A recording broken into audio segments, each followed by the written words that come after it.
Bueno, gracias Lucrecia. Buenas tardes para todos. Bienvenida a la charla de producción comercial de plantas nativas para su uso ornamental. Esta imagen que les estoy compartiendo es una imagen de, bueno, con lapachos rosado, que es justo todo lo que es en la región, en el litoral, en el norte argentino, ahora están en plena floración, así que me pareció adecuada compartirla. No todos los años florecen con esta intensidad, no todos los años se dan así. La foto no es de...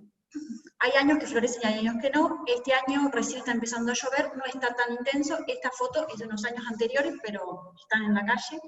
Están en la calle principal de Colón, Entre Ríos. Y bueno, los quería mencionar porque digo, estos árboles empezaron como a incorporarse en la parte urbana hace años, y hace años... Sonia, sí. Perdón, poné compartir pantalla porque no se está viendo, o por lo menos yo no la veo. Bien. Sí, yo la veo, no ¿Sí? sé. Se ve bien. Sí, sí, se ve. Sí, se ve. Perfecto. Entonces, les estaba comentando esto, digo, hace años alguien los produjo para incorporarlos en esa parte urbana y que hoy los tengamos con este esplendor, ¿no? De la producción que yo les voy a hablar y de lo que yo hago, por ahí no está tan orientada a esta parte de los que ya están incorporados, sino que son especies las que producimos del espinal y de la selva en galería. Esa es básicamente la producción que hacemos. Si voy muy rápido o cualquier cosa, me lo van comentando, ¿sí?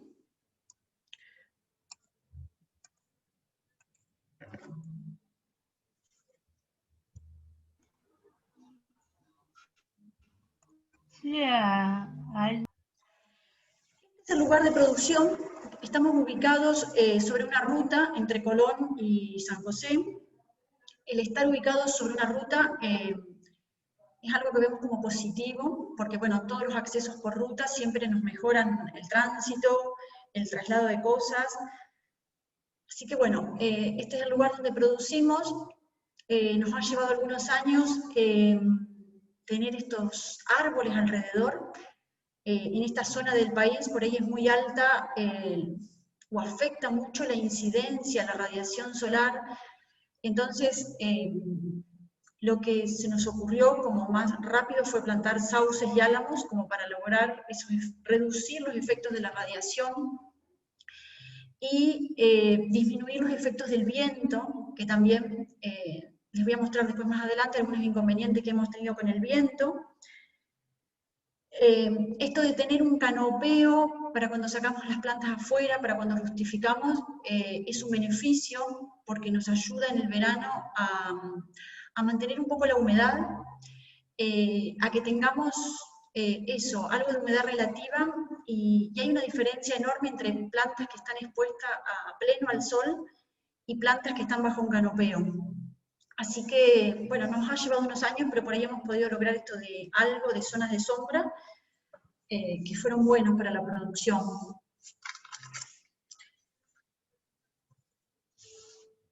Adentro yo les voy a mostrar que fuimos organizando por áreas. Tenemos una oficina que es muy chiquita, es una mini oficina, pero bueno, para todo lo que es tareas administrativas, o sabemos por ahí los forestales, lo que es trabajar al aire libre, para los días de lluvia, los días de frío, tener algún lugar así como para pequeñas cosas administrativas ayuda. Tenemos una mesa, trabajamos para todo lo que es cuando elaboramos el sustrato y hacemos la siembra o hacemos el pase de una maceta a la otra. Tenemos una mesa que ahora está dentro del invernadero porque es invierno, entonces eso nos facilita cuando hace frío trabajar adentro, y cuando en los meses, a partir de octubre, noviembre, ya la sacamos afuera y trabajamos a la sombra. Es una mesa como móvil, pero trabajar con una mesa nos da una mayor comodidad, no estar agachados con las tareas que tenemos que estar haciendo en el vivero, ¿no? Otra de las áreas que tenemos es un depósito, que eso también nos ayudó un montón a organizarnos, a decir, bueno, se terminaron de usar las bandejas, palas, carretillas, hormiguicida, todo ese tipo de cosas lo tenemos organizado en un depósito. Medias sombras, que tenemos muchas medias sombras que usamos temporalmente.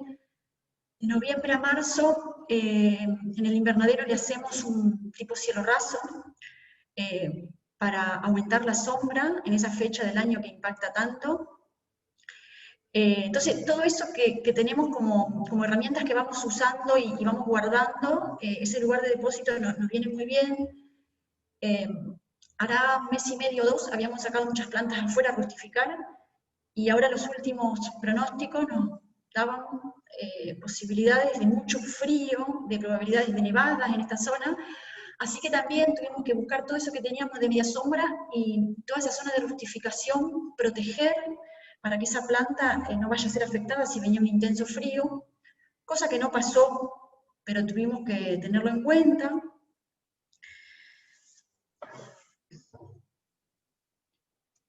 Bueno, después lo que es la siembra, la hacemos en el interior del invernadero. Usamos en las bandejas, en general ponemos una semilla por cada cavidad u orificio.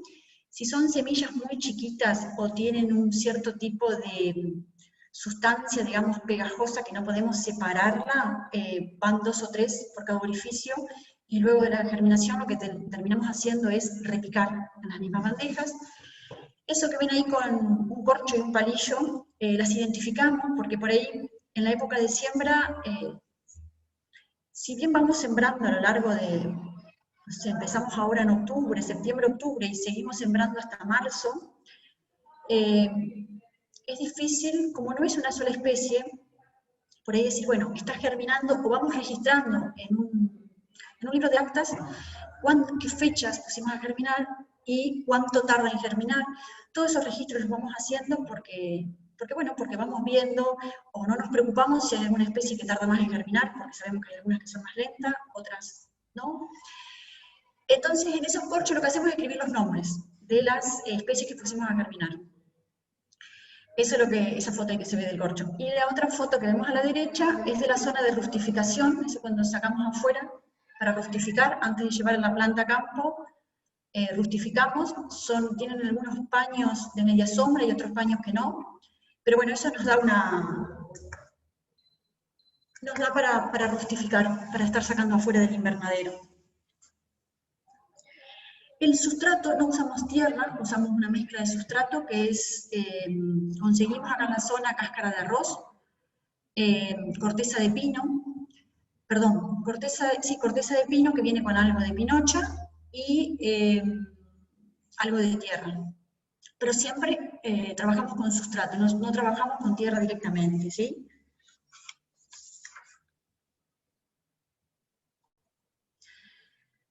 Hacemos visitas a campo, que hacemos salidas con frecuencia y casi todo el año para la recolección de semillas. Por ahí, ya ahora con el tiempo, no necesitamos por ahí ir a recorrer con las flores, pero al principio sí, teníamos que identificar, y es más fácil identificar una planta por medio de la flor. En esta que vemos de la izquierda, la blanca, es una pezuña de vaca. La otra que está en amarillo y rojo es, la pezuña de vaca es la Baguinia candicans, que se usa para arbolado urbano. Las de flores amarillas y rojas es barba de chivo, es una cesalpinia. Esas las vamos encontrando, vamos identificando lugares y decimos, no sé, la barba de chivo es difícil encontrarla, pero es muy linda. Por ahí las encontramos en cercos, por ahí vamos al otro año y al cerco lo limpiaron, lo pasaron con una máquina y lo encontramos más. Tenemos permisos en campos de gente privada para entrar a hacer la recolección de semilla. Identificamos, seleccionamos de dónde vamos a recolectar esa semilla, que el árbol tenga un buen porte, que tenga un buen estado sanitario, que tenga un buen desarrollo, y a todo eso también lo vamos registrando, de dónde el año anterior recolectamos. Pero bueno, les quería comentar esta primera parte que digo, identificar por las flores, cuando uno comienza es como lo más fácil, ¿sí? La flor es como lo más atractivo en la planta. Otra de las cosas, bueno, estas son flores de Ñandubay. En ese campo donde se ven ahí convivencia, los forestales y las vacas, es un campo con Ñandubay y algarrobo. Ese es un típico paisaje del espinal, del espinal entrerriano. El Ñandubay se da. Así que también, si decimos ya están con flores, vamos estimando para qué fecha van a estar con frutos. Hemos desarrollado un calendario de recolección de frutos y de siembra. No todos los años se da en forma estable, no sé, el 15 de noviembre recolecto tal semilla. A veces puede ser que se adelanten o se atrasen a esas fechas que uno tiene estipulada, pero sí tenemos registrado en qué mes. Haber desarrollado ese calendario nos organizó muchísimo en las tareas del vivero. Decir, bueno, este mes tenemos que estar sembrando tal planta, tenemos que ir y ver qué semillas. Este mes, tal otra. Eso nos organizó muchísimo haber desarrollado el calendario de acuerdo a la observación, de acuerdo a lo que fuimos viendo, ¿no? Otra es identificar en qué momento realizar las cosechas de fruto, y en este caso también puse ahí algunas estacas. Acá vemos a la izquierda frutos de Baguinia candicans, de la pezuña de vaca. Esos frutos, por ejemplo, están inmaduros. Si llegamos a campo y encontramos con eso, o el de arriba, que está verde, no están para cosechar, no están óptimos esos frutos, por lo tanto las semillas tampoco van a estar suficientemente maduras como para llevarlas luego a la germinación. En esos casos tenemos que volver a hacer otra visita, esperar una semana, 10 días, 12, lo mismo que en el del medio, por ahí en el lingán. Determinados frutos tienen que estar maduros para su recolección y para que tengamos una buena germinación, ¿no? Por ejemplo, las que están a la izquierda, esas anaranjadas o amarillas, son frutos de pitanga, Eugenia uniflora. En esos, ahí ya vemos distintos tonos, amarillos, anaranjados o más rojizos, esos ya están todos listos. Ya no podemos cosechar frutos verdes, pero una vez que ya están en esos tonos del amarillo al rojizo, en esos que son carnosos ya los podemos recolectar. Una de las cosas que reproducimos por estacas, por mini estacas, es sauce criollo, que es lo que vemos ahí en esa foto en la regadera. Las estacas que recolectamos no son estacas grandes, son mini de 30 a 35 centímetros. Esas las hacemos en maceta y luego pasamos a tierra para después venderlos en terrón. En estas recorridas que hacemos a campo, ya sea en la parte del espinal o en la selva en galería, seguimos aprendiendo, nos seguimos encontrando con especies que por ahí tenemos que regresar y volver a buscar las claves, los libros, consultar, o a los colegas. Tenemos un grupo ahí de colegas que muchas veces nos estamos consultando, estamos participando, consultándonos de qué especie puede ser. Y bueno, en ese era un paro víbora, que según los registros de los libros es como difícil verlo acá en la costa del Uruguay, y bueno, ya hemos encontrado un ejemplar. Así que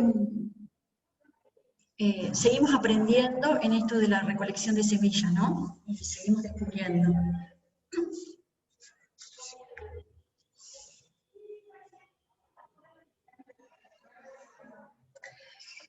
Este es un listado de especies que es lo que producimos en el vivero y que las hemos clasificado de acuerdo a los usos que les podemos dar. Especies de uso urbano, acá en la parte cuando decimos de uso urbano, están como todo lo que podemos usar dentro de algo urbanístico, ¿no? Pero si tenemos que plantar de repente en una vereda que es angosta, que es estrecha, por ahí el chanchal es ideal, pitanga, aconsejamos o vemos de acuerdo al uso del set de campo. No vamos a plantar un timbó en una vereda, pero sí por ahí el timbó puede ser para la costa del río, o puede ser para un patio grande, para un parque, para un patio de una escuela que tenga un buen espacio. Entonces, de acuerdo cuando decimos uso urbano, tenemos que ver dónde van a ir plantadas. Tampoco vamos a plantar un ceibo si tenemos una vereda y si tenemos un espacio muy, muy angosto entre la vereda y la calle y está todo con cemento. Por eso en esa clasificación de uso urbano tenemos ahí varios que se van para distintos usos. Otra clasificación que hicimos fue para restauración de ambientes. Ahí también hay una mezcla de los que son del Espinal y de la selva en galería. Surgen de restaurar distintos ambientes. Si tenemos que restaurar una cuenca de un arroyo o la costa de un río, vamos a poder poner sarandí, guayabo, guajay, ceibo, laurel de monte, sauce criollo, pero si de repente tenemos que restaurar ambientes más altos o determinado, no sé, un campo o bordes de rutas, ahí ya nos vamos a ir a especies del Espinal. Esas especies de la costa no se van a adaptar a esos ambientes más altos. Entonces, también dentro de esa clasificación que hicimos para restauración de ambientes, hay que analizar qué ambiente es el que necesitamos restaurar para ver qué especies vamos a poder incorporar a ese ambiente y que resulte exitoso el proyecto, ¿no? Otra de las clasificaciones que hicimos fue la de los frutales nativos, que, bueno, ese creo que es un tema muy interesante y que es un tema para desarrollarlo. Estos se pueden incorporar en plantaciones, como frutales nativos, o en los jardines, en los patios, así como puede convivir un limonero y un arazán, o puede convivir una mandarina y una guayaba, o una pitanga. Muchas veces la gente las tiene en los patios y por ahí no consume las frutas, pero bueno, hoy en día hay muchísimas recetas que hay, y hay libros editados de todo lo que es la parte de la incorporación de frutos nativos en la parte de pastelería, en la parte culinaria. Si no se las consumen las personas, los frutales nativos, está buenísimo tenerlos en los patios o en los jardines, porque atraen muchísimo a los pájaros. Entonces en el jardín empieza a haber una dinámica distinta al atraer los pájaros, mariposas. Bueno, esto igual con respecto a los usos lo vamos a volver a ver un poquito al final de la charla. Ahora seguimos con el manejo del vivero. Acá tenemos los recipientes que usamos. Hacemos la siembra en bandeja, como les dije. Las bandejas que se usan son las mismas que se usan en los viveros forestales, que se usan en los viveros que producen eucaliptus. Eso nos ha dado buen resultado. Esas bandejas las hemos conseguido con un vivero forestal muy grande que hay acá en la zona, que produce eucaliptus. Ellos tienen una reserva de especies nativas, así que hicimos un canje de plantas nativas por bandejas para sembrar. Las bandejas que ellos hicieron en el canje, por ahí, esta que vemos acá con los ubajay, es una media bandeja. Son bandejas que por ahí ellos no pueden llevar a campo porque están, esto es una media bandeja o tiene una esquina rota. Nosotros no hacemos traslado de plantín a campo, ya cuando sacamos la planta, es una planta más alta, entonces no hacemos traslado con bandeja. En la bandeja, luego que hacemos la germinación, más o menos manejamos 3 meses la planta en bandeja, y de ahí la pasamos a maceta, esas macetas sopladas que ven ahí al medio, es una maceta 12, pasamos ahí, y después de un tiempo ya pasamos a la otra maceta que está a la izquierda, que es una maceta tubular. Es una maceta que funciona muy bien para desarrollar el sistema radicular en profundidad, que el sistema radicular no se enrolle. Entonces, para todo lo que es árboles, creemos que funciona muy bien esa maceta, así que nos manejamos con esas que son así como tubulares, largas, ¿no?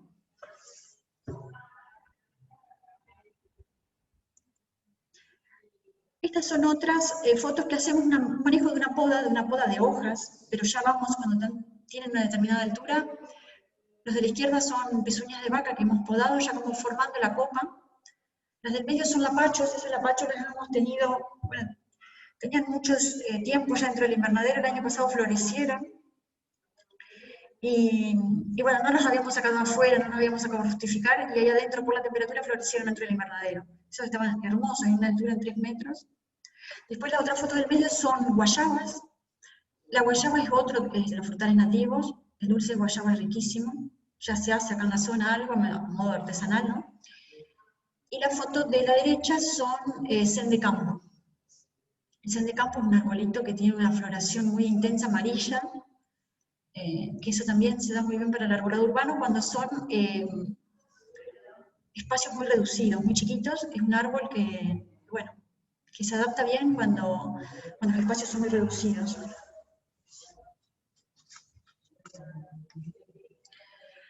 Acá le quería contar que también, como en todos los proyectos, tiene sus debilidades y marqué algunas debilidades y algunas fortalezas.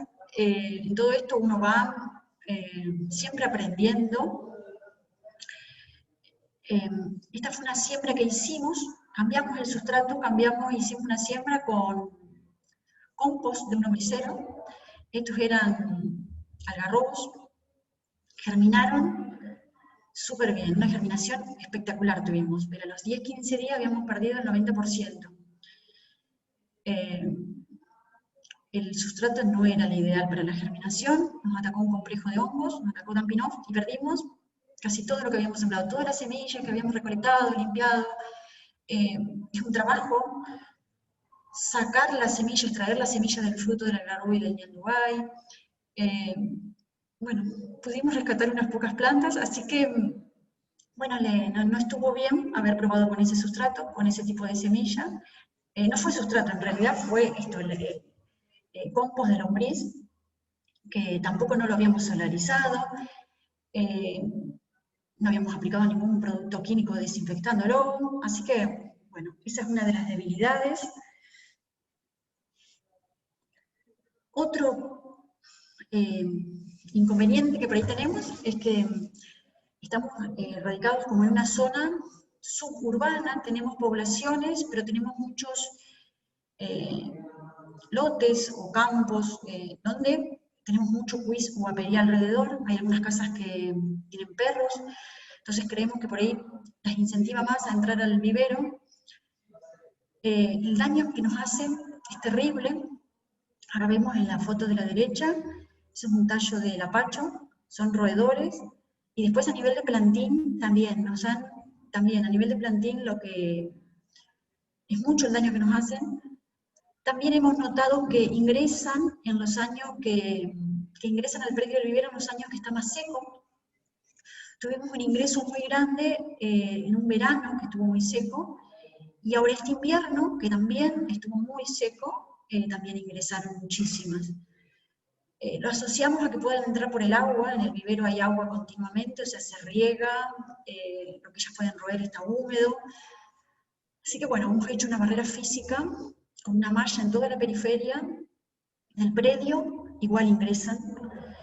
Y bueno, después probamos con rodenticidas, no lo consumían, y después encontramos que mezclando el rodenticida con zanahorias, ahí sí se lo consumieron, y ahí logramos bajar la población de cuis o apería dentro del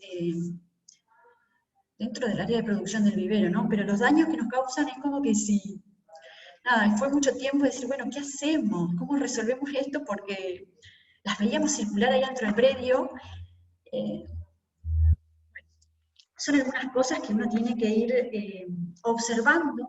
Por otro lado, quería decir algo que también digo, esto de un vivero es muy linda la producción, es muy gratificante ver la germinación, observar los distintos pasos, es muy lindo, pero es un trabajo diario, es todos los días la observación, esto, tenemos apería, el riego, la fertilización, es un calendario de tareas que es un trabajo diario, es una dedicación continua, pero bueno, muy gratificante.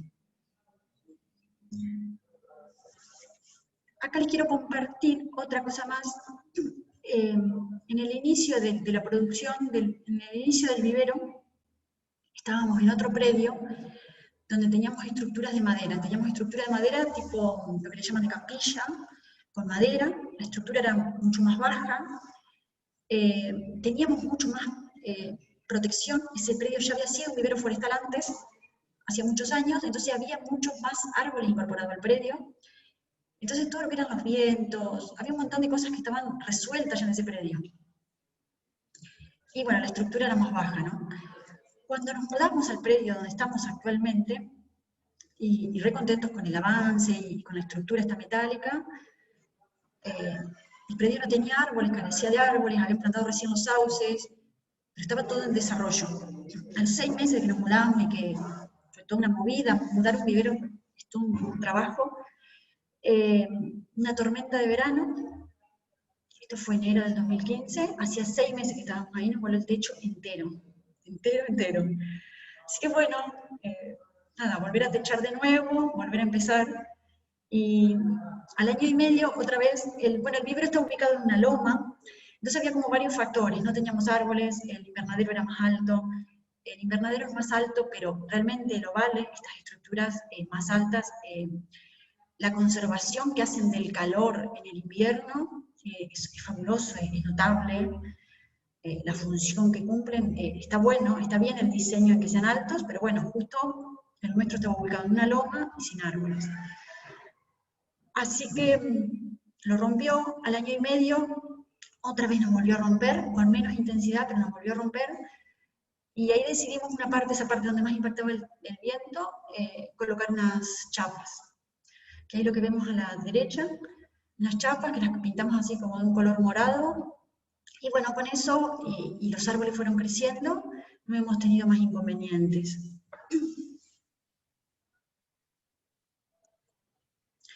Las fortalezas que teníamos, les mostré como las debilidades, y ahora por ahí vamos a pasar a algunas fortalezas. Las fortalezas que tenemos es que tenemos caminos de hormigón en todo el interior del invernadero y en toda la parte exterior, en la parte de rustificación. El tener los caminos de hormigón nos facilita el trabajo diario muchísimo. ¿Por qué? Porque no caminamos entre el agua. El vivero se riega y no estamos con los pies mojados, no estamos todo el día de botas. Trabajar después de una jornada de botas nos vuelve agotado. Entonces digo, tener los caminos de hormigón nos facilita el trabajo diario de una manera saludable. El desplazamiento con la carretilla es mucho más liviano. Trasladamos cosas con la carretilla, las bandejas que llevamos hasta la mesa, porque tenemos que pasar a maceta 12, las tenemos que volver al lugar. Todo el traslado, la dinámica, cómo circula todo dentro del vivero teniendo esos caminos de hormigón, nos facilita muchísimo.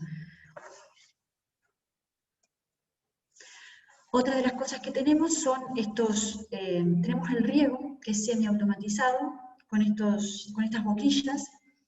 Tenemos todo un sistema de caños que están enterrados, y tenemos llave de paso, es semiautomatizado.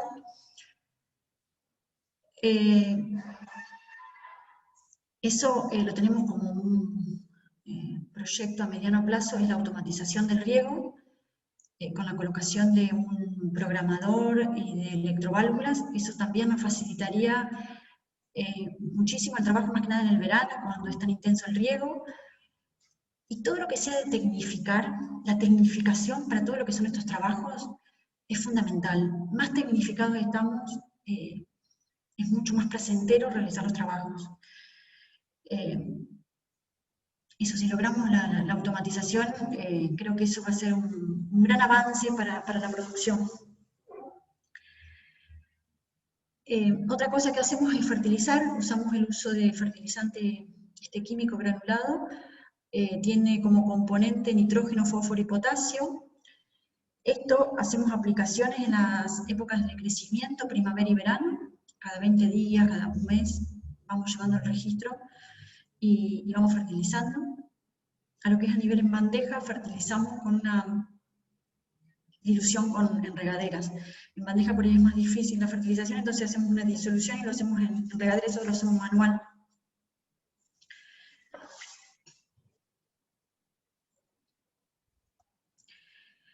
Estos son los efectos que tenemos en el interior del invernadero con el agua del riego. El agua del riego el agua es de pozo, ahí en esa zona, y tiene un exceso de calcio. Entonces ese exceso de calcio nos mancha las hojas. Esa es la etapa inicial que está dentro del invernadero, cuando, bueno, esas son unas hojas, las de la izquierda son hojas de ubajay, y las de la derecha son de mataujo. Esto lo logramos después restablecer cuando sacamos afuera a rustificar. Cuando sacamos a rustificar, ahí se produce un equilibrio entre lo que es el agua de riego y lo que es el riego que reciben por lluvia. Entonces ahí se produce un lavado y la planta, ese color que tiene manchado, cuando se va la planta, ya la planta tiene la hoja bien, digamos. Esas manchas que ven por ahí en las puntas Eso adentro del invernadero, eso nosotros los asociamos con falta de humedad relativa dentro del invernadero, cuando se nos queman así las hojas, es porque hubo mucha temperatura. Bueno, con esta parte, acá vamos a dejar, digamos, el tema, acá terminamos con lo que es el manejo del vivero, es el manejo por ahí forestal que hacemos adentro del vivero, y vamos a ver esta producción, y que vimos cómo la manejamos, ahora es cómo la incorporamos a la sociedad en la cual vivimos, y todos somos parte, cómo la aceptan y cuáles son esos beneficios que nos aportan al medio ambiente las nativas, ¿sí? Entonces ahora les voy a pasar a mostrar en qué proyectos o cómo las vamos incorporando.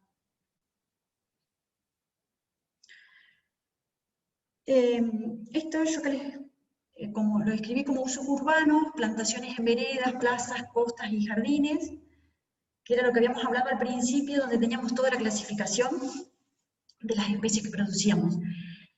En este caso, bueno, se ve ahí, lo vemos por el color, es una vereda con lapachos rosados. En este caso de que son veredas, que no existe la vereda, o sea, está la vereda delineada, pero no está la construcción con hormigón. Podemos perfectamente plantar un lapacho y no vamos a tener problemas, no va a levantar nada, se va a desarrollar muy bien.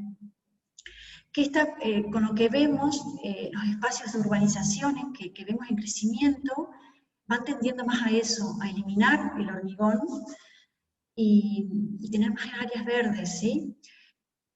Esto es dentro del radio urbano, pero bueno, eso no se los quería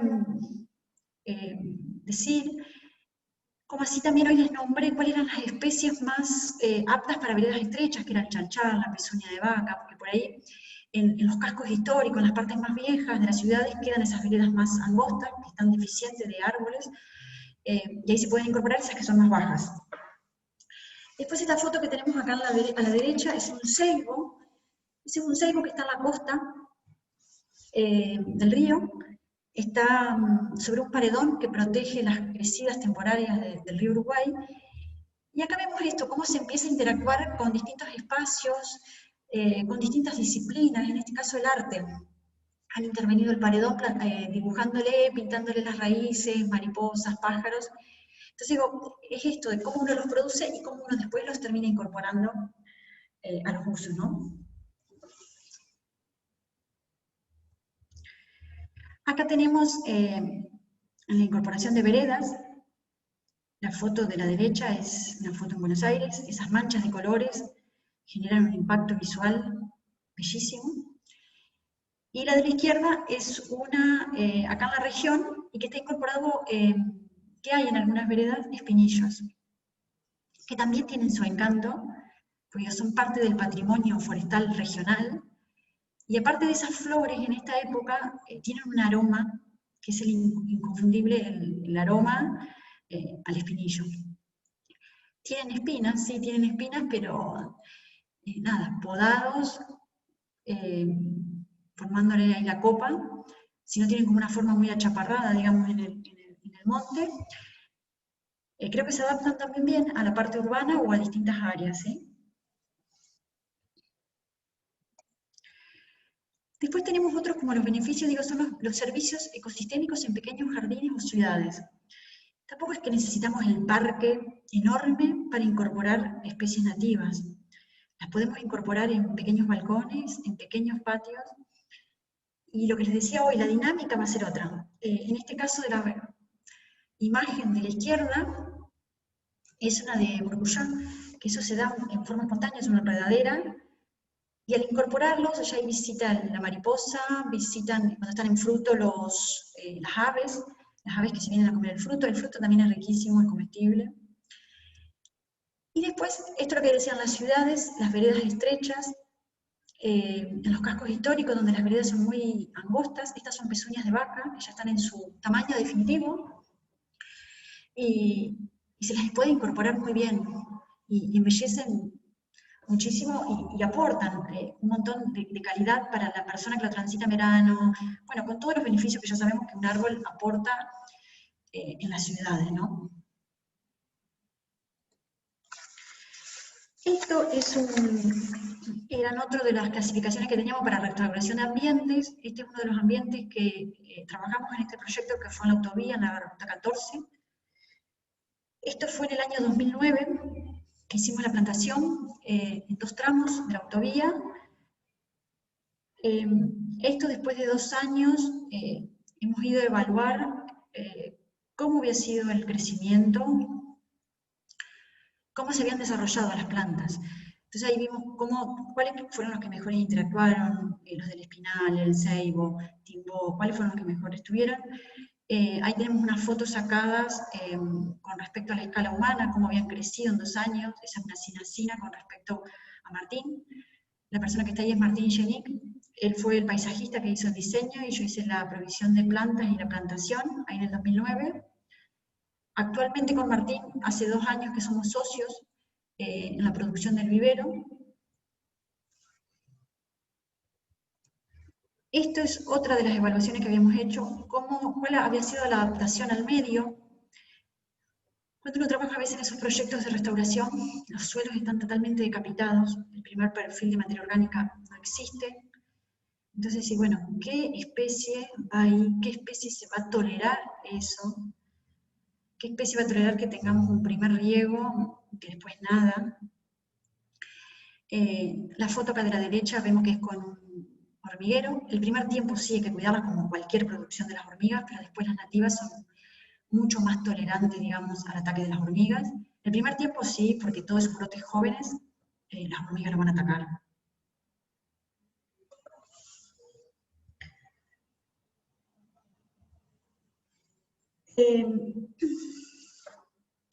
Volviendo a lo de vuelvo atrás, en esto de la autovía, otra de las cosas en estos proyectos que hay que tener en cuenta es quién va a hacer el mantenimiento, y qué personas, o qué conocimiento. Acá tuvimos mucha pérdida de plantas después con los efectos de la motoguadaña. Donde los tocan cerca con la motoguadaña, no son tallos que o están apenas lignificados, y ahí hay pérdidas enormes.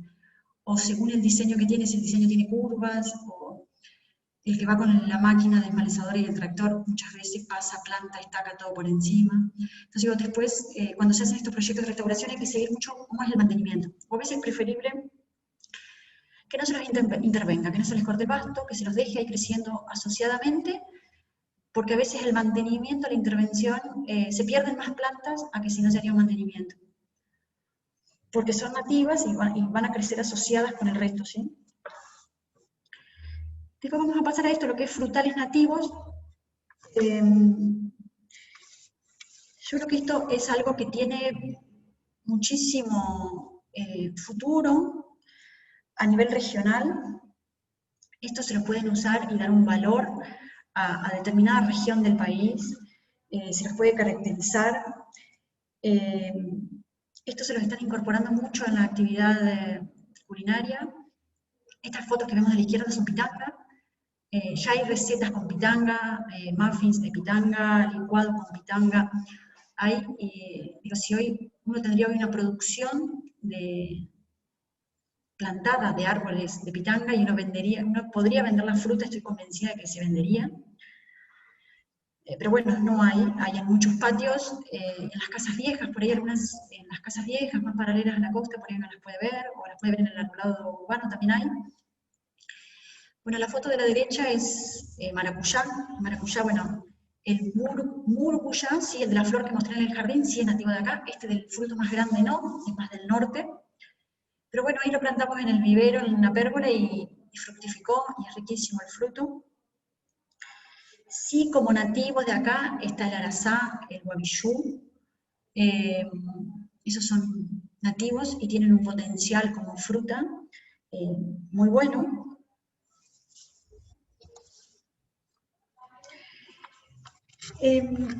Acá lo están hay una heladería artesanal que es muy buena, que ha desarrollado un helado, es el helado de Yatay. La palmera Yatay es la del Parque Nacional del Palmar, y en todos los campos lindantes ahí al Parque Nacional hay palmera Yatay. La palmera yatay es una especie que está protegida en la provincia de Entre Ríos, o sea, no podemos ir a un campo y arrancar palmeras y ponerlas donde queremos, es una especie protegida.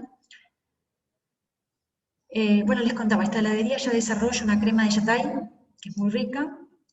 Después hay una licorería que también hace licores de yatay, hace años que lo hace años que está en el mercado ya incorporado. Después hay un sitio que se llama La Flor del Palmar, ahí muy cerca del Parque Nacional, y ellos están incorporando en la cocina del lugar, en todo lo culinario, el fruto de yatay. Todo esto de frutales nativos creo que es un tema para desarrollarlo, es un tema muy interesante. La Facultad de Agronomía de la Universidad de la República del Uruguay, ellos lo tienen muy bien estudiado el tema. Cómo plantar, las distancias de plantaciones, cómo incorporarlo adentro de cultivos nativos o adentro de montes nativos, cómo hacer las cosechas, cómo conservar esas frutas, que nada, no difieren mucho de las frutas que también queremos conservar, de cualquier otra fruta. Es un tema muy amplio este de los frutales nativos, no me quiero extender mucho más, pero es algo que creo que lo deberíamos valorar.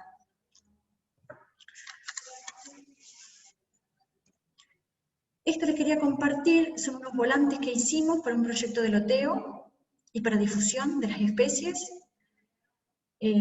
Cuando uno por ahí arma algún proyecto de esto de loteo y con la incorporación de especies nativas, uno por ahí tiene que ofrecer, bueno, cuál va a ser la relación propiedad o construcción con respecto a la altura del árbol, cuál va a ser la época de floración, cuáles van a ser los beneficios, cómo se pueden construir cercos, en este caso que vemos el cerco de Pitanga, cuando se poda quedan las hojas que brotan, quedan unas hojas muy coloradas, con una tonalidad muy rojiza que digo es muy similar a los cercos que se hacen de Fotiña, en la parte urbana. Digo, tienen muchas virtudes, y bueno, estos son unos volantes que hemos desarrollado para que ellos los pudieran conocer un poco más y poder ver. Cosa que al principio también les comenté, creo que todos los proyectos de urbanización cada vez están más orientados a estar más en contacto con la naturaleza, a estar más en contacto con los árboles, con el paisaje, con los pájaros. Cada vez me parece que los proyectos van tendiendo a abrirse, a estar más en contacto con la naturaleza, o al menos los proyectos que participamos, ¿no? Bueno, acá finaliza, espero haber sido clara. Empecé con lo de los lapachos, que eran las nativas incorporadas, y termino con esta, que es esta imagen, que es una imagen de un ñandubay asociado con un tala, y atrás el típico Monte del Espinal entrerriano. Creo que hace unos años era impensado que íbamos a estar produciendo ñandubay y talas, y hoy los estamos produciendo, y creo que es parte de volver a incorporar al medio ambiente todas esas especies que estuvieron. Creo que la ley de bosque nativo nos ayuda para volverlos a incorporar en los proyectos, en que se produzcan la restitución de esos ambientes degradados. Y bueno, quedo por si hay alguna consulta, alguna duda. Sonia. Sí. Bueno, genial, la verdad que salió bárbara la presentación, muy interesante. Y tenemos varias preguntas, si te parece yo te las voy transmitiendo. Perfecto. Bueno, mira, la primera es una consulta que hacen respecto a qué te referís, o a qué especie es la que referís como guayaba. Guayaba, bien, esa que hay uno que es el guayabo del país, que es nativo, eso se los puede encontrar acá en la costa del río, y después hay otra que es guayaba, que esa es más originaria de Brasil, esa no se da acá de espontánea, pero el guayabo del país sí se da acá en forma, y por ahí acá en los jardines, o como frutas, está más incorporada esa guayaba que es más de Brasil, que en el norte de Brasil se la consume muchísimo, como fruta, como jugo, en tortas, en postre, en un montón de cosas. Perfecto. Otra pregunta es, ¿qué superficie tiene el predio del vivero que vos tenés? El precio del vivero debe tener 800 o 900 metros, una cosa así. Perfecto. Y otra pregunta, ¿cuánto haces fermentación? La consulta es si se comienza con un buen sustrato, con guano, con acerrín y tierra. No te escuché bien, Ramiro, ¿lo podés volver a repetir? ¿Y cada cuánto haces fertilización? Imagino yo que refiere a días iniciales, o bueno, no sé, capaz que todo el proceso, pero ¿cómo manejas la fertilización? La fertilización la manejamos en la época, en las estaciones de crecimiento, primavera y verano. En invierno y en otoño no hacemos fertilización. Solamente hacemos en primavera y en verano cada 20 o 30 días, en pequeñas dosis. Pequeñas dosis, decimos, es 2 o 3 o 4 granitos por cada recipiente. Y lo incorporamos. Y después en la etapa de bandejas, Bien, y escúchame. decime. Bien. No, te lo agrego porque ya hay dos o tres preguntas respecto al tema. ¿Qué tipo de sustrato utilizás ahí? Bueno, relacionado con esto, ¿no? El sustrato, tanto en la germinación, hacemos un sustrato con corteza de pino, cáscara de arroz y algo de suelo. Hacemos eso. La corteza de pino, la verdad que anda muy bien para la etapa de la germinación. Y después hacemos algo muy similar. El sustrato tiene que quedar suelto, digamos que el sistema radicular pueda desarrollarse. Otro indicativo que tomamos es que cuando sacamos la planta del tubete tiene que, el sistema radicular, cuando sacamos el sistema radicular tiene que quedar armado, ¿no? Tiene que haber una trama y tiene que haber raíces blancas y eso nos indica que bueno, que tenemos un buen plantín logrado ahí. Perfecto. Otra consulta es en referencia a esa plantación que habían hecho de restauración en la autovía de la Ruta 14, creo que era. Sí. ¿Cómo manejaron el tema del riego, si es que hubo ahí? Ahí fue un tema. Teníamos un tanque atrás de un camioncito, íbamos regando. Es un trabajo enorme hacer eso. Y siempre esos trabajos, o a veces coordinábamos de hacer los pozos antes, esperar a que lloviera, y después de la lluvia íbamos inmediatamente, cuando había humedad, a hacer la plantación. Hay que ir evaluando, digamos, el tema ahí, clima, los factores climáticos inciden un montón en todo esto. Pero después de un tiempo que habíamos hecho la plantación y no llovía, teníamos eso, atrás de un camioncito, un tanque, y íbamos regando. En ese momento habíamos usado también un gel de retención de humedad, que eso creo que también algo nos ayudó, que era un gel que se usaba también para las plantaciones de eucaliptus. Bien. Otra consulta, Sonia, refiere a ¿qué periodo manejás desde el inicio, digamos, desde la siembra o con estacas también, hasta la comercialización, es decir, hasta la venta? Imagino que variará según la especie, pero bueno, más o menos para tener una idea, los tiempos de vivero, digamos, de producción, ¿no? 3 años más o menos, porque la planta se tiene que ir con 1 metro, 1,50 m, 3 años. Hay especies, el cen de campo, en 2 años la tenés en 1,80 m. Pero después hay especies Claro, que son más lentas. Porque aparte, ten en cuenta que es todo en maceta, no estamos pasando a tierra y sacando.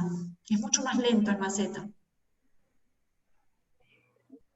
sí, además que imagino que digamos, si el destino básicamente es parquizaciones o parques, paseos, plazas o arbolado de alineación, necesitas un tamaño mínimo, como decís vos, de unos Tal 50 cual, 80. tal cual, es así. Bien.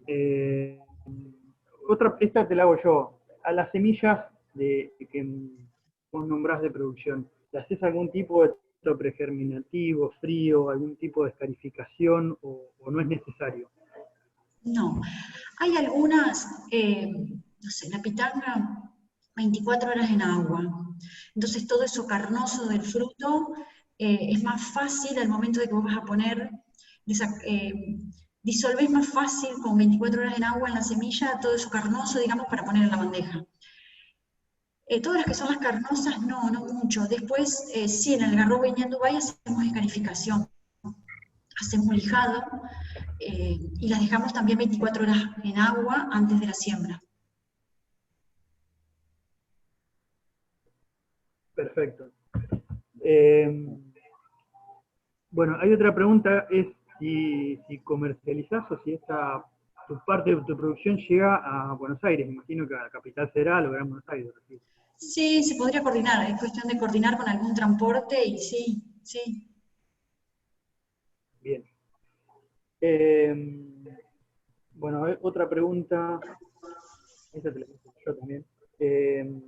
¿Los municipios de la zona trabajan, digamos, con plantas nativas o es algo que todavía está muy incipiente? Porque viste que, por lo menos en otras partes del país, es algo que no es habitual trabajar con nativas, en espacios verdes o en alineación en veredas, ¿no? Lentamente, pero hay una incorporación. Yo noto que en estos años de que me establecí con el vivero ahora, cuando yo empecé con el vivero, por ahí las consultas eran para los proyectos de urbanizaciones nuevos, eran fresnos. Y para mí noto un cambio gradual hacia lo nativo. Los últimos proyectos han sido con nativas, desde la parte privada y desde los municipios también. Tanto acá en el municipio vecino que es San José, también incorporan especies nativas. Y el de acá de Colón también, en bulevares, en determinados lugares que han arreglado. No me los han comprado a mí, pero han incorporado especies nativas. U otras veces Bárbaro. sí, digamos, hubo unos proyectos que se hicieron en la costa y eso que me han comprado, pero digo, hay una incorporación de las especies nativas. Y hay un vivero que funciona en el Parque Nacional del Palmar de especies nativas, que ese vivero dona a los municipios especies nativas. Entonces, al recibir esas plantas donadas, los municipios las plantan y se va notando la incorporación de esas plantas en distintas tramas de la ciudad, en distintos lugares. Bien, sí. Otra consulta, vos hiciste referencia a la ley de bosques, que imagino que es la de presupuestos mínimos. No sé si eso hay alguna, digamos, hay una gran demanda de nativas a partir de eso, imagino que como restauración o de bosque degradado o algo así. A ver si puedes comentar un poco de eso. Sí, está la ley, se pueden presentar proyectos para conservar, hay distintos proyectos que uno puede presentar, pero digamos, antes había una destrucción del monte nativo y no había un lugar donde denunciar o donde ejecutar, o quién hacía el seguimiento de eso, no había nadie quien propusiera que eso se debía restablecer con especie nativa.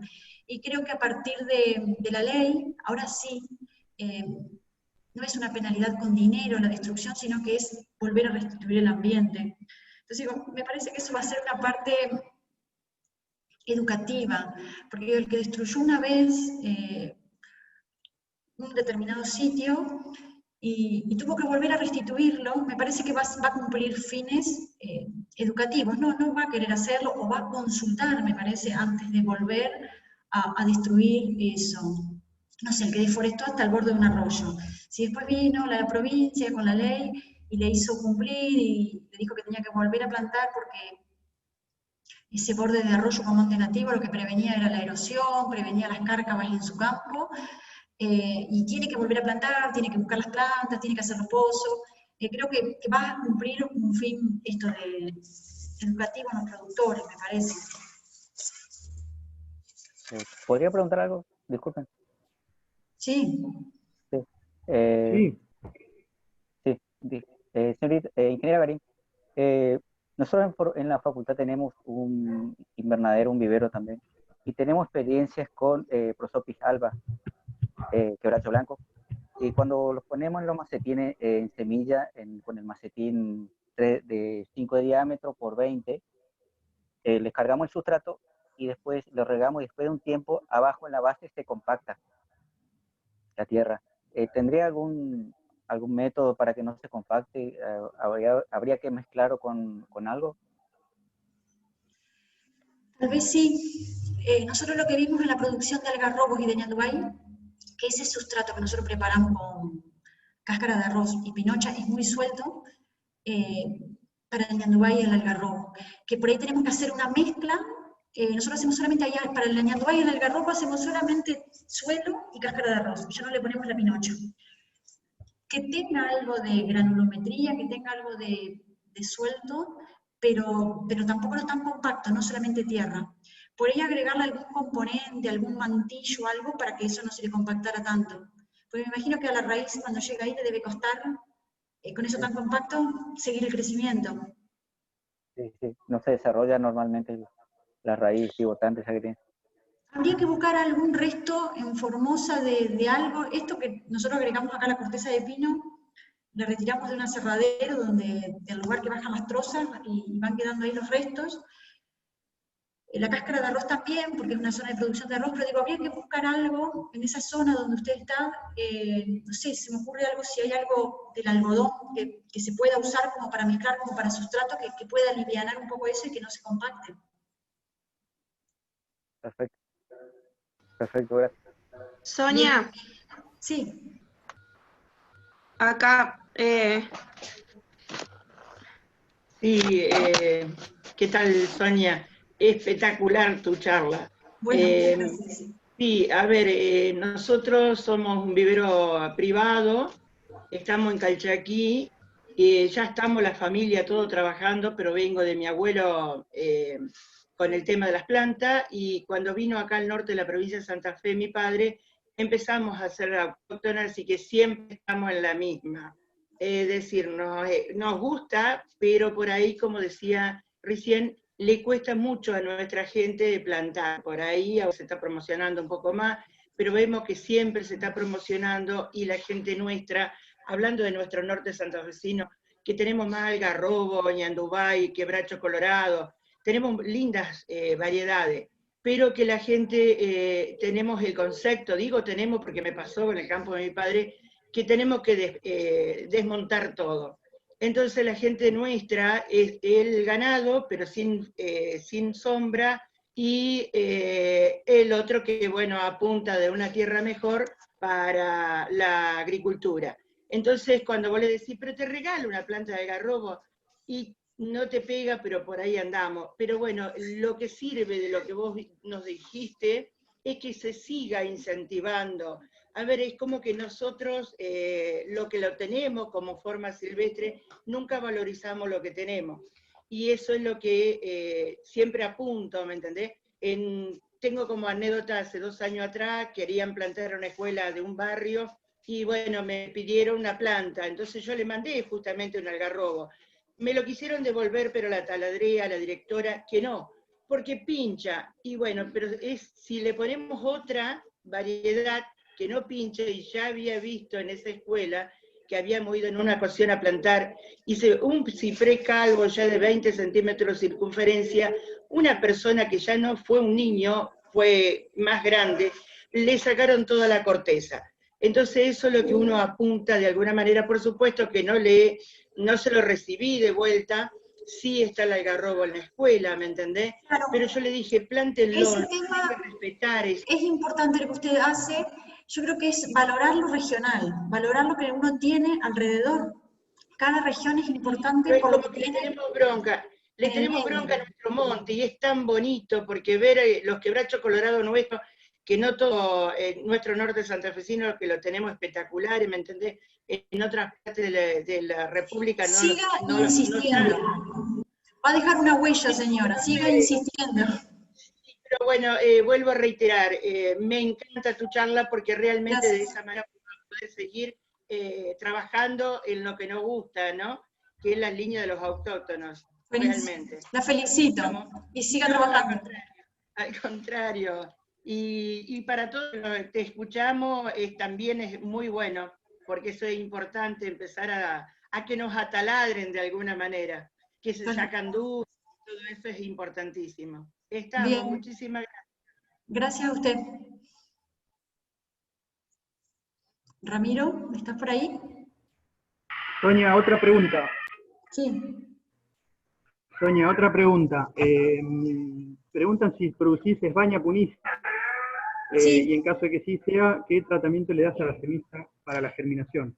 También 24 horas en agua y las ponemos a germinar. Lo que decía, no lo dije por ahí en la charla, no conservamos mucho, que por ahí tenemos que ver, es algo pendiente que tenemos, de conservar, cómo conservar semillas, más que nada de los algarrobos y los ñandubay que se pueden conservar. Pero en el caso de la cesbaña, de todas las plantas de la selva en galería, como que si cosechamos y sembramos, no las dejamos mucho tiempo guardadas. Muchas pierden el poder germinativo rápido, entonces como que si es simultáneo. Ayer salimos a recolectar, hoy sembramos. O máximo 2 o 3 días. Sonia, Perfecto. una pregunta. Y otra consulta es, ¿qué volumen de plantas, imagino que anual, producís en el vivero? 10.000 plantas por año. Perfecto. Sonia, ¿te puedo hacer una pregunta? Sí. Mira, tengo una pitanga que está hecha como se me quedó tipo arbusto. ¿Qué hago? ¿Le corto las ramas de abajo en el tronco como para que se desarrolle como árbol? De acuerdo a lo que vos necesites, si no, el árbol o la planta no necesita poda. Si vos la tenés en un espacio en el patio que no te impide la circulación, no está puesta en la vereda, no te está rozando una ventana, nada, vas a tener mayor superficie de frutas y de flores. No la podes. Yo la que tengo también... No la podo. No la podo. Yo la tengo con ramas hasta que están rozando el piso porque está en un área que no molesta y tengo mayor cantidad de flores y de frutos. Está bien. Y otra pregunta. Tengo un ingá que lo germiné yo, me traje de las islas, lo hice germinar, lo puse el año pasado en tierra, bárbaro. Y bueno, me lo agarró una helada, me quemó todas las hojas. Volvió a brotar. Ahora las heladas están de vuelta, me lo quemaron todo. ¿Aguanta la helada? ¿Me volverá a brotar de nuevo? Tolera, por ahí lo puedes raspar apenas en el tallo, así con algo, con la uña, y si está el tallo verde va a brotar. Sí, sufre de las heladas, pero vuelve a brotar. Quédate tranquila que vuelve a brotar. Vuelve a brotar. Sí. Ah, bueno, está bien. Gracias. De nada. Bien, a ver si... Bueno, no sé si hay alguna pregunta más. Hay alguien que pregunta si se puede diferenciar Timbó de Virapita en plantines de 40 centímetros. Sí, el tipo de hoja, o sea, es una hoja compuesta, pero sí, se puede identificar, ¿sí? Bien. Sí, por eso, viste que yo por ahí les mostraba eso de los corchos que hacemos con los pinches, porque digo, a veces en etapas de plantín, o cuando tienen las dos cotiledones, decís, ¿esto qué es? Y para uno seguir el registro, es importante marcarlo, o es importante saber cuando uno pone a germinar qué es lo que pusiste, ¿no? Bien. Sonia, otra pregunta. ¿Hasta qué envase ponerle árboles pensando para arbolado de vereda, de alineación o de parques? ¿Qué volumen de envase? No sé si 8, 10, 12 litros, 5 litros. Sí, en los envases esos redondos uno los consigue, creo que es en 8 litros. 8 litros que es el envase ese redondo. Nosotros eso no lo aconsejamos mucho para árboles, aconsejamos más ese tubular, donde va conduciendo, tiene la misma forma que los tubetes, va conduciendo el sistema radicular hacia abajo, y lo otro lo va generando, van haciendo un círculo. Exacto. Bueno, no hay más preguntas. Bueno. Yo creo que por ahí no estaría mal, si a vos te parece y crees, que pases tu mail para que por ahí si hay alguna consulta o alguien que esté interesado en la planta o en otra consulta, por ahí que esté disponible. No sé. Perfecto. Mi mail es soniagarin@hotmail.com. Así que Soniagarin es todo seguido, todo en minúscula, @hotmail.com. Repetilo otra vez porque justo se cortó cuando dijiste el mail.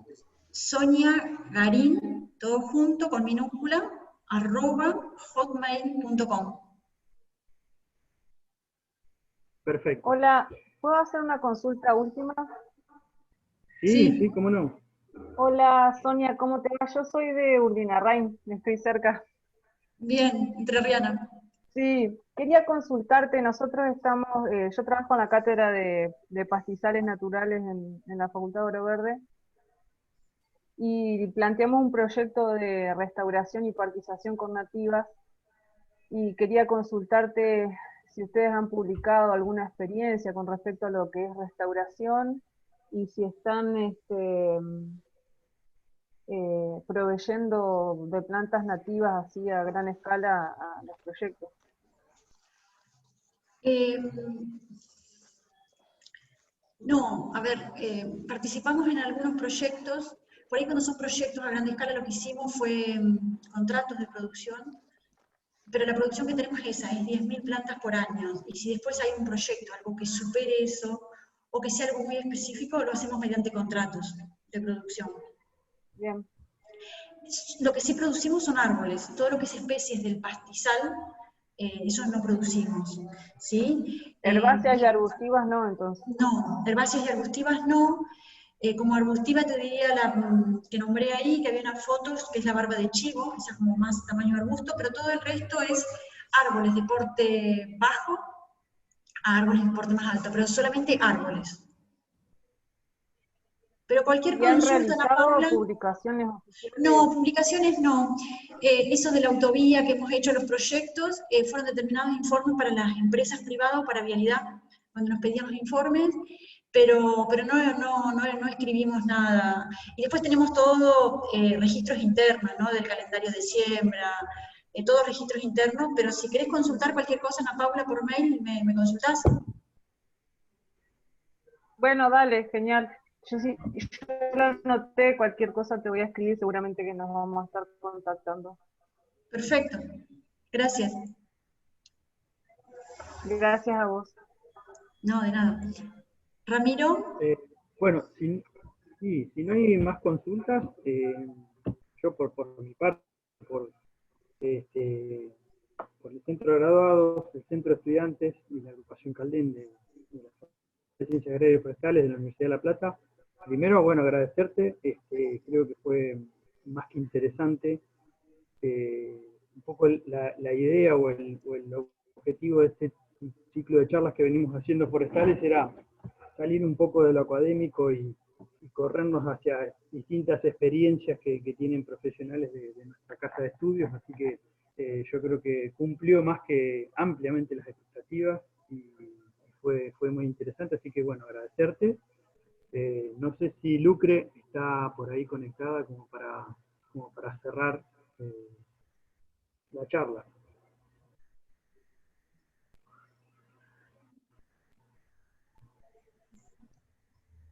Bueno, yo también Bueno, les no la veo a Lucre, agradezco. pero... Bien, si no está Lucrecia, cerramos. Yo la verdad que a mí me encantó la convocatoria, lo tengo que decir, en el grupo por ahí de ustedes, se los había dicho, pero volver a participar con el centro de graduados, volver a participar con Caldén, de Caldén fui parte en un momento y hoy a la distancia me sigo sintiendo parte. Estas cosas de la tecnología siento que nos acercan. Volver a estar en contacto con la facultad, para uno que está en el interior, es muy gratificante. Así que yo estoy muy contenta de haber participado. Gracias. Bueno, Sonia, muchas gracias y recordarles a todos que tanto esta charla como charlas anteriores del ciclo forestal y otras charlas que organiza el Centro de Graduados quedan disponibles en el canal de YouTube del Centro de Graduados. Y a quien le interese o la quiera volver a ver o alguien que la quiera recomendar, queda disponible ahí. Y nada, agradecerles a todos y nos volveremos a encontrar seguramente en 15 días con otra charla del ciclo de charlas forestales. Muchas gracias. Perfecto, gracias.